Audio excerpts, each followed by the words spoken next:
I'm with Colonel Richard Kemp, who was the command of operations in Afghanistan. Are you in Israel at this moment, and did you come after the conflict began? I am in Israel. I arrived on Monday of last week, just a couple of days after the terrible massacres occurred. And I've been here since, and I'm planning to stay until this is finished. Why did you actually come to Israel? I came for two reasons, really. One was to be in a position to understand the conflict better by being on the ground, Mm.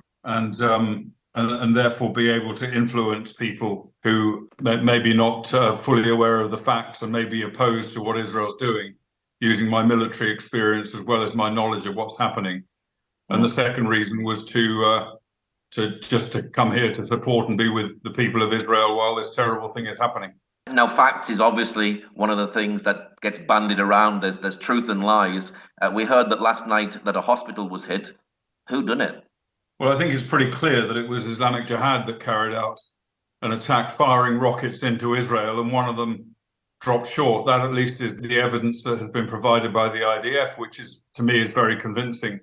Unfortunately, the world media, much of the world media, and many politicians immediately, as soon as it happened, without any evidence or knowledge of it, immediately started to condemn Israel for it, which is highly irresponsible on the part of media, politicians, and commentators, because what that does is to inflame an already very, very dangerous situation. I'm very confident that if the IDF say they didn't do it, that's true, because previously when tragic accidents have occurred, mistakes have occurred, which have resulted in the loss of life, and the IDF did it, the IDF have admitted it and explained how it happens. And them saying they didn't do it means they didn't do it.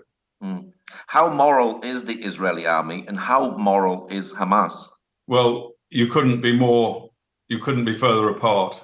Hamas is a vicious, brutal, inhuman almost terrorist organization, that charter of which says they want to destroy Israel. They want to annihilate Israel, and they want to kill Jews in Israel and kill Jews everywhere.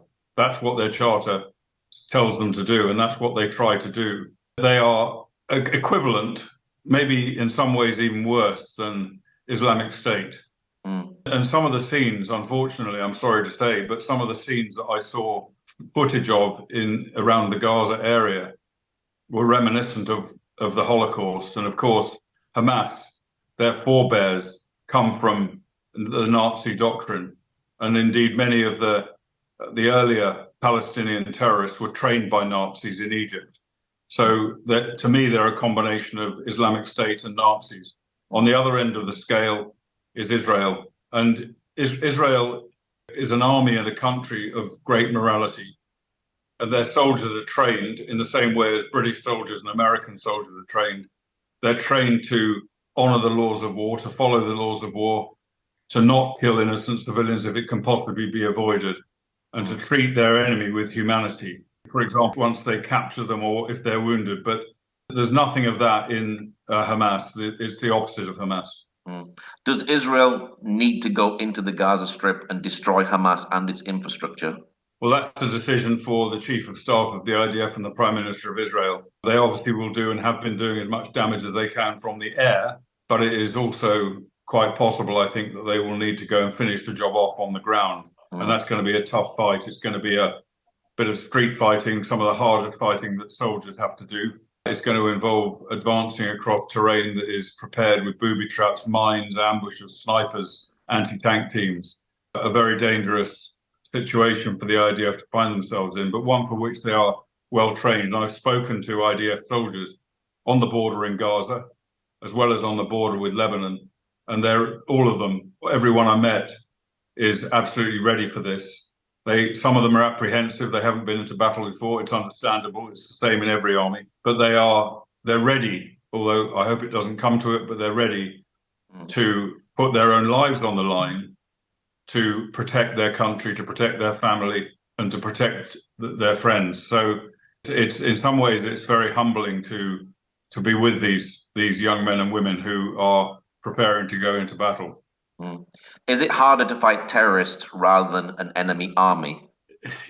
I think it is harder because, for one thing, terrorists blend into the local population. One minute they could be a farmer, the next minute they could be someone who's, trying to blow you up with a bomb or shoot you. And it's quite hard to distinguish between ordinary civilians and terrorists in some circumstances.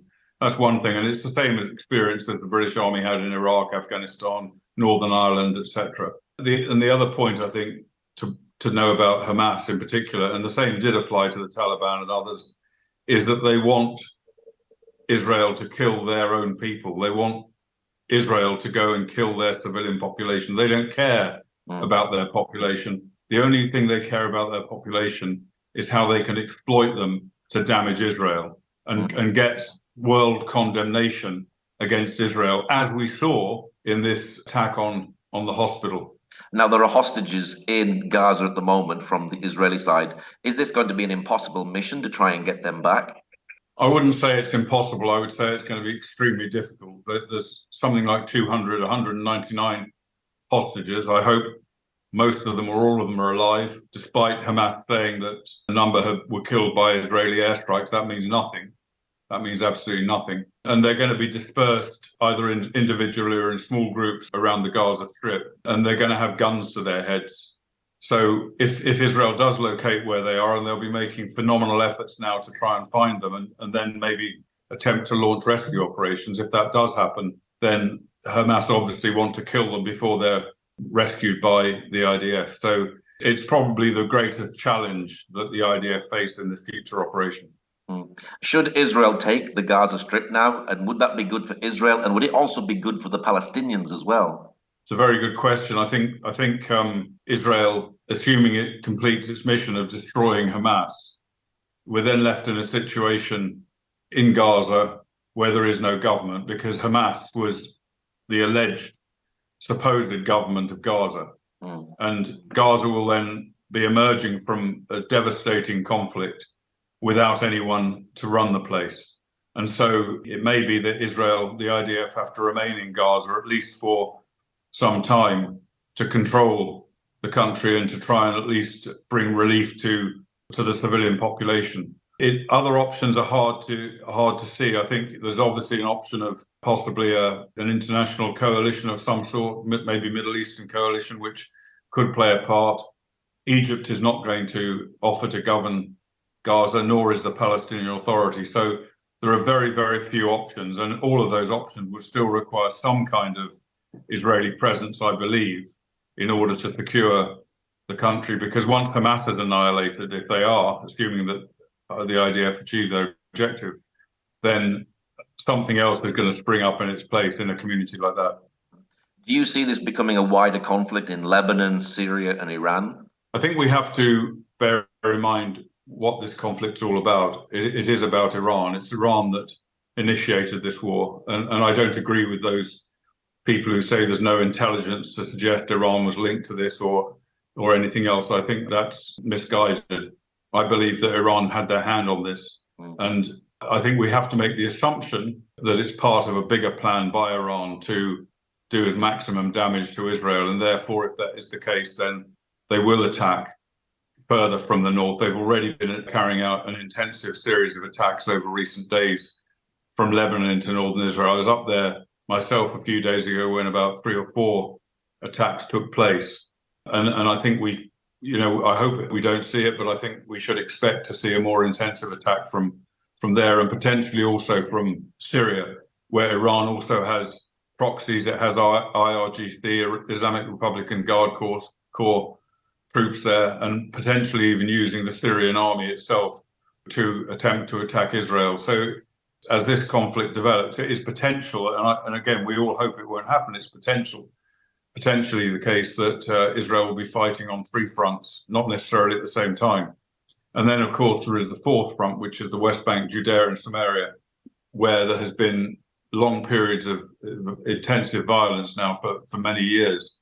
And Iran also has its hand there. Iran has helped to arm, train, motivate, and incite Arabs within Judea and Samaria to attack the Israelis.